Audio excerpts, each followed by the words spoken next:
Chapter 15, The Banquet, Part 1. Diplomacy was a lot of trouble. For example, you went somewhere that took more than 20 days each way to reach, only to stay there for just 5 days. During those 5 days, there was no end of meeting, greeting, and eating, such that the important people were constantly busy, whereas Mau Mau had no such job to do. She couldn't exactly go sightseeing, though, so she was just thinking that maybe she would go study the plants in the garden when a knock came at her door. Who the hell is that? She opened the door to discover a woman standing there smiling. Mau Mau didn't know her name, but she knew who she was. Consort Lishu's half-sister. The requisite entourage flanked her on both sides. May I help you, ma'am? Mau Mau asked politely, but she thought, Consort Lishu's room is next door. Get it straight. She was at least adult enough to keep that thought to herself. The half-sister looked at Mau Mau and then very deliberately laughed. One might ask what had inspired such an infuriatingly condescending laugh, but it seemed to represent the woman's overall assessment of Mau Mau. I simply thought I might introduce myself, the other woman said. As fellow members of named clans, I imagine we might be seeing each other again in the future. Mau Mau felt a scowl cross her face at the mention of named clans. She hated being treated like a member of the family, even if it was just this once. The half-sister, meanwhile, was glancing at Mau Mau's head. That was a truly gorgeous hair stick you were wearing last night, she said. Do you think so? Unfortunately, I'm not particularly attuned to the value of objects. That's where her attention was? These princess types were awfully quick-eyed. Mau Mau realized that if she were to sell the hair stick, it would soon be traced back to her.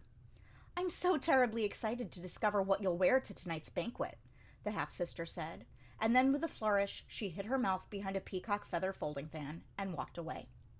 This hadn't been about introduction so much as about observation, Mau Mau thought. She was one of only a few young women to have accompanied the westward expedition, although judging by dinner the night before, most of those who were present were hoping to insinuate themselves with Jinshi. Watching the way the woman's hips swayed as she walked, Mau Mau concluded that this half-sister did not much resemble Consort Lishu. If she had, perhaps Lishu would have wondered less about her parentage. Still, if the emperor really was Lishu's father, Mau Mau couldn't help wondering if he wouldn't have found a better way to use her. It might be malicious of her, but she thought there were probably better uses to which Lishu could be put. Now then, having been mocked first thing in the morning, Mau Mau headed for the garden in hopes of making herself feel better. A garden, fed by the all-important oasis, was a show of power in this parched land. But Mau Mau suspected it wasn't entirely frivolous. Empress Gyokyo's father didn't seem like the kind of man to indulge in luxury purely for its own sake. A lesson he had passed on to his daughter, Mau Mau realized, when she considered the number and quality of serving women there had been at the Jade Pavilion. And what was there in the garden? In one corner grew a strange plant, like nothing Mau Mau had ever seen. It couldn't be said to have leaves or stems. When she inspected it, eyes wide, she found it had a sort of wax on the surface, like a candle, and that it was covered in narrow thorns. It looked similar to aloe, but fan-shaped. Most intrigued, Mau Mau reached out to touch it. I wouldn't do that if I were you. Those thorns aren't easy to get out if they stick you, someone said. The voice wasn't obviously masculine or feminine, and when Mau Mau looked toward it, she saw a lovely person in men's clothing, crouching down and inspecting the unusual plant. It was Suide. She was attended by a young man. He looked like a servant at first glance, but Mau Mau knew he was a minder.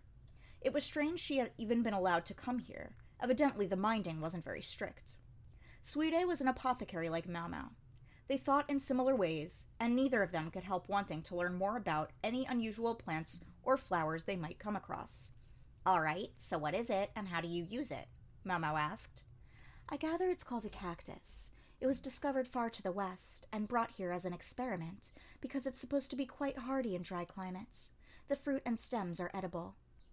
Mau Mau nodded, impressed. Suide had obviously devoted herself to this plant, perhaps ever since she'd arrived here. She had a notebook in hand and was sketching the cactus diligently. Can any part of it be used medicinally? Mau Mau asked. That I'm not sure about. Considering the resemblance to aloe, I'd expect it has some uses. They have some of that growing nearby. Her attendant took in the conversation silently. He was probably committing every word to memory and would report on it to his superiors later. Not that we're saying anything incriminating. They were just talking about medicine. If they have aloe here, maybe I could get them to give me some. Out of burn medication? Sweet Eye asked. No, the constant diet of portable rations has left my digestion somewhat irregular. Ah, I see. Sweet Eye might look like a pretty young man, but in fact she was a woman, roughly Mau Mau's age. She would understand the situation with a woman's belly. Because it was the health aspects that were interesting to her, she didn't go getting needlessly embarrassed over things, and that made her easy to talk to. In that way, she and Mau Mau were much alike. In that case, perhaps I should make sure Consort Li Shu takes some as well, Sweet Eye said. Mau Mau made a sound of agreement. It was true. If even Mau Mau was feeling the effects of their diet, the sheltered princess was probably suffering. She was so thoughtful about others that she often even refrained from using the toilet when she needed to. At least her health was being more or less looked after, thanks to Aduo's always being with her.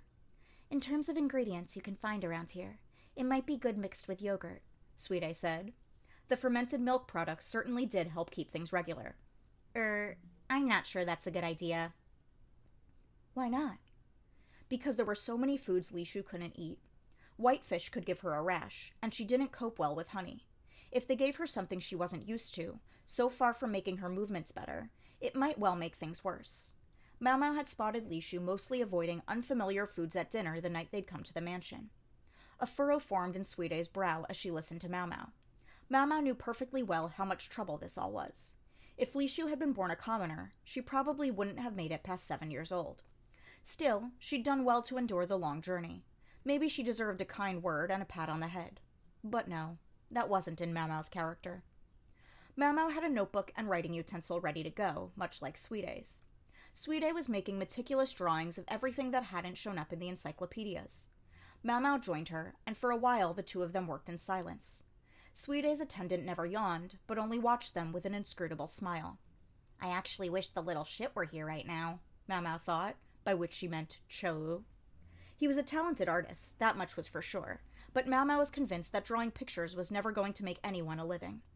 Everyone was willing to buy his portraits now because a kid who was such a good artist so young was such a novel thing. They would grow tired of him soon enough. Maybe we could get him to do erotic pictures? They had plenty of models.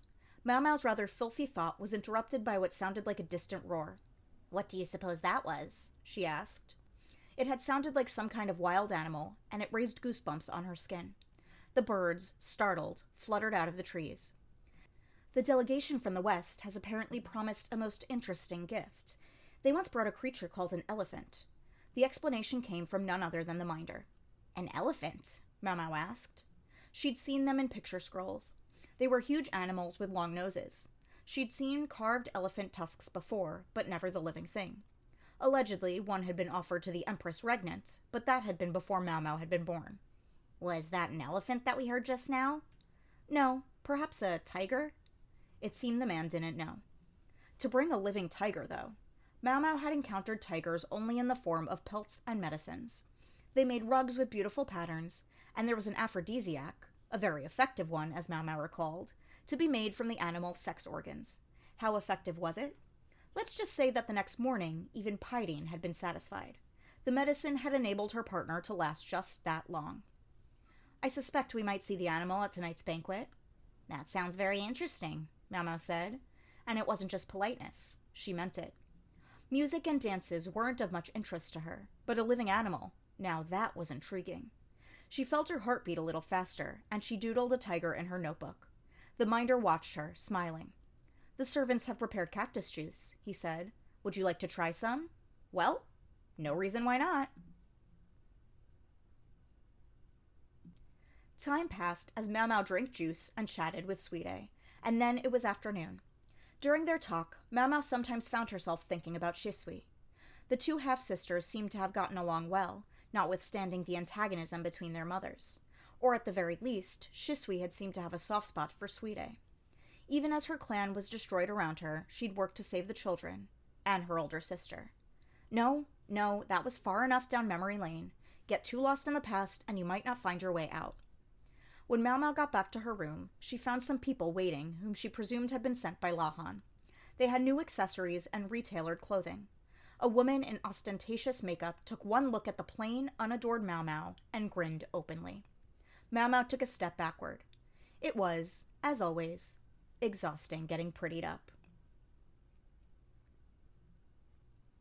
The banquet was absolutely packed full of important-looking people. Per Western custom, they ate standing up. A variety of dishes was laid out on the table, and you went along with a plate and took whatever you wanted. It's practically an invitation to poison everything on sight. It was, quite honestly, all rather new to Mau Mau, but that also made things a little easier in its own way. One thing that struck her was how it seemed to be the custom here for men and women to appear in pairs. Often, a man would bring his wife or girlfriend, but if he didn't have one, he might well be accompanied by his sister or other female relative. Lahan had been planning to introduce Mau Mau to everyone as his little sister, but after a good crushing of his toes, he decided to stick to simply calling her a relative. As easy as it would have been to poison any given dish at this banquet, it would also have been difficult. There was no way to know who was going to eat from that dish, so it would be hard to target any given person for assassination. Of course, if you were more into indiscriminate murder, it would be another matter. And one final observation. This didn't actually make Mau Mau's job as food taster that much harder. She simply had to follow her charge around, taking samples of his meal. The only complication was that this was a little, well, obvious. But Lahan had a plan for that too. He said that Mau Mau was 15, politely shaving a few years off her age, and going through a growth spurt. Mau Mau, never letting her expression change, crushed his remaining toes.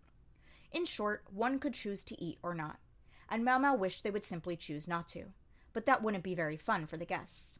Wonder if something will really happen, Mau Mau said. It's just a precaution. Mau Mau looked faintly amused, but also not at all interested. Well, Lahan said, eyeing her, they say clothes make the man, but apparently the same doesn't go for women. At least some of them. Shut up. Mau Mau was dragging a heavy skirt behind her. The outfit, like the meal, was Western style, more or less. Not exactly the same. It hadn't been possible to get something like that ready, but the silhouette, the overall look, was similar, including the bone hoop that went around her waist to puff out the skirt. It was also the style with Western dresses to squeeze the waist and show the top half of the cleavage for emphasis. But sadly, Mau Mau didn't have much to show off, and lest she embarrass herself, she instead wore a long-sleeve top, submitting only to having her waist cinched about with a belt. They did her hair too, somewhat. It was put up in a rather showy manner, but ultimately the stylists were limited by the material. It was better than it had been, perhaps, but it suffered by the truly resplendent comparisons present at the banquet. She looked like a stalk of shepherd's purse among a field of roses and peonies. Just one thing helped calm her in this otherwise unfamiliar and unsuitable ensemble. A fine silver hair stick. I wouldn't worry too much. You qualify as a dandelion at least. Mau Mau couldn't understand how her cousin could read her mind like that, at least at moments like this. She didn't say anything, but gave him a glare before they headed into the banquet hall. Her first thought was, that is some ceiling. The room was already very large, but the ceiling was far above their heads. Even in the capital, one rarely saw a building with such a sense of space. Part of the building was open, and woven banners, a craft unique to this region, hung down from it. The room had a dirt floor, but it was covered with a low pile carpet, probably also something unique to these parts. It was a shame to get dirt on it. They were in a palace not far from Gyokuen's mansion. A place had been constructed by the clan once known as the Yi, and they had built it to the hilt of luxury. Perhaps that hinted at the reason why, decades before, they had been stripped of their clan name and destroyed. They had done something to arouse the anger of the Empress Regnant. The stories about her were truly fearsome, Mau Mau reflected. The present emperor must have had it rough with her for a grandmother. There was already a substantial number of guests in the banquet hall. There were plenty of important men, along with gaudily dressed young ladies that Mau Mau took to be their daughters. Their eyes were all shining, or perhaps glinting would be a better word. The big favorite, that is to say, Jinshi, hadn't arrived yet. Consort Lishu had, however. She was quite conspicuous since she was still wearing the veil to conceal her face. To be so obvious and yet so removed from the moment implied that she hadn't yet done what she'd come here for. Mau Mau looked over to see who her companion was, and saw Aduo still standing next to her, dressed in her usual men's garb. Aduo looked so convincing in the man's outfit that Mau Mau suspected very few people in the room would guess that she was a woman, let alone a former consort of the reigning emperor. What's more, people seemed to be taking them not for father and daughter, but for brother and sister. Women were coming over to talk to them. Not without reason, Mau Mau thought, had Aduo been the idol of the ladies of the rear palace for so many years. Lahan, of course, knew well enough to greet the two of them, and Mau Mau also offered a polite hello. My, I thought you must be someone's fine young daughter, said Aduo. You jest, milady, Mau Mau replied, but she wasn't surprised to discover that Aduo was far better at polite flattery than Lahan. Consort Lishu, meanwhile, owing to Lahan's presence, remained hidden behind Aduo. Her dress was appropriate for a young woman of her age, neither too showy nor too restrained, and the colors matched Aduo's outfit. Perhaps they'd picked their outfits together. Lishu's perfume, though, it wasn't her usual stuff. Maybe it was a way of keeping herself from becoming intoxicated by the atmosphere of the place. Mau Mau would have liked to talk to them a little longer, but they no doubt had things to do. Besides, Lahan was here to build his relations with the people from the west, not chat with consorts from his own court. There was much black hair to be seen, but also gold, brown, and even red locks here and there. Eyes tended to be bright colors, and the body types were different from what Mau Mau was used to. Sei Shu was said to have much mingling of blood from the west, but many of these people were more likely emissaries who had come from the west proper. Lahan was soon approached by a man and woman with reddish-brown hair. I can't understand a word they're saying, thought Mau Mau. She knew a smattering of one of the Western languages, but not enough to actually speak it. Besides, the Western reaches were home to a variety of tongues, and the one she knew was from farther west than where they were now. Lahan soldiered gamely on, conversing one halting word at a time. Eccentric he might be, but he wasn't without his talents. The man and woman greeted Mau Mau and said something else politely, then departed. Can I go ahead and get something to eat? Mau Mau asked. It seemed to be about the only thing she could do at the moment. That, and keep up the polite smile she'd mastered in the pleasure quarter. Go ahead. I didn't bring you here to meet and greet anyway. Don't drink too much. She'd been distinctly intrigued by the tray of alcohol one of the servers was carrying around, but Lahan had warned her again before they'd come in not to get drunk. Although Mau Mau wasn't sure how much trouble she could really get into with the mild, juice-based alcohol. I wouldn't get drunk. I heard you emptied a barrel on the way here. Who'd snitched on her? It had to be Jinchi or Basen. Mau Mau clicked her tongue. True, you couldn't be too careful. But was it really possible that the infamous white lady was somehow involved here? Mau Mau had brought some medicines along that she thought might prove useful if anything should happen, but she had no idea if they would really help. Lahan, meanwhile, was in his element. Behind his spectacles, his fox-like eyes were glittering. The mixed blood of the people of Shao produced a great many striking beauties. According to Lahan, the cad, it was the numbers that made up a woman that were beautiful. So a woman wasn't beautiful as such, but the numbers that made her up were? It didn't make much sense to Mau Mau, but apparently the eccentric strategist's nephew was more than a little eccentric himself. She suspected he saw a world that was invisible to her. But then there was the moment when, stroking his chin, he said, "Look at her.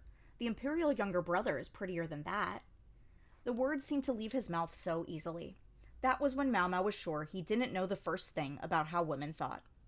Lahan glanced at Mau Mau, and from his appraising look, she gathered that whatever numbers made her up were not appealing to him. With enough work, you might be able to bear a next generation that's beautiful at least. What was he trying to say? And could anyone blame Mau Mau for crushing his toes underfoot? Wincing, Lahan passed Mau Mau some juice, non-alcoholic. She followed him around, looking annoyed. They're all so big, she thought. The mixed bloodlines must foster improved height. Partly, the Westerners were all on the tall side, but the joining of different bloodlines seemed almost by definition to produce people who were larger than their parents. Mau Mau couldn't speak for people, but when you bred plants with closely related species, you supposedly got larger individuals from the seeds. She was lost in thinking about how she'd like to try that in her field back home if she ever got the chance, when she suddenly realized that a wall had formed around her. A wall made of one woman and two men. One of the men appeared to be an interpreter, but the other looked like a servant rather than a master. The woman, her dress emphasizing her chest as was the custom, seemed to be the most important of the three of them. She was beautiful, with bright-colored hair and sky-blue eyes. She was tall to begin with, and she'd augmented her height with high-heeled shoes. Mau Mau didn't say anything, but caught Lahan's gaze. Didn't he say something about forging bonds with Western merchants? The woman certainly didn't look like a merchant. More notably, Mau Mau remembered her. her golden hair and almost translucently pale skin, and the blue hair ornament she was wearing. She was one of the special emissaries who'd visited the capital the year before. They distinguished themselves by having one of them wear a red and the other a blue hair ornament. If they were still abiding by that same color scheme, this was the calmer and more mature of the two women. "I'd love to talk more with you," she was saying. She wore a scintillating smile, but it frightened Mau Mau. She could sense something lurking behind it, and yet at that moment it seemed less sinister than it reminded her of Consort Gyokyo. It's the same sort of smile as Consort Gyokyo's. It smelled not of business, but of politics. Was this what they were really here for? Western merchants my ass, Mau Mau thought, as she picked up her skirt and followed Lahan.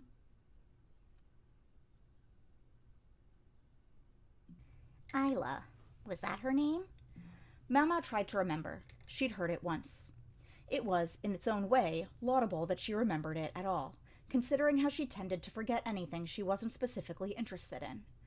Isla was the other emissary, the one who, it appeared, had been selling Feifa to the Shi clan just before the rebellion the previous year. This woman before them had some nerve walking right up to them after her partner had pulled something like that. The Yi clan palace had been built in imitation of the Western architectural style, up to and including this banquet hall. It was a large, open space, flanked by a number of rooms where guests could relax by themselves, or hold private conversations unobserved. And private conversations usually meant something was going on. A girl with skin the color of barley danced to the music of an instrument Mau Mau had never heard before. Nobody would notice if a few people slipped away from the crowd, and if anyone did, it would have been rude to ask after them anyway. Why would she come to Lahan, though? The small, tousle-haired man looked almost comically mismatched with the tall, golden-locked beauty.